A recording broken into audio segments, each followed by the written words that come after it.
5 kilo அரிசி வாங்கி பஞ்சு பஞ்சா வேக வச்சு பானையில ஊத்தியத புதைச்சி வச்சோம் மண்ணுக்குள்ள. போதையில சுண்ட கஞ்சி புதைச்ச இடம் தெரியலையே.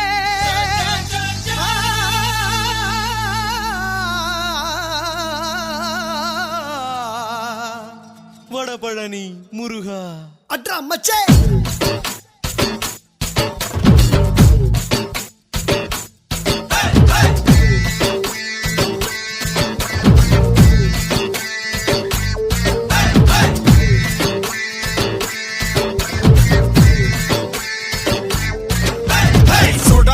கையில சைக்கிள் செயின் பையில தொட வரம் பாருடா அறுமுகம்.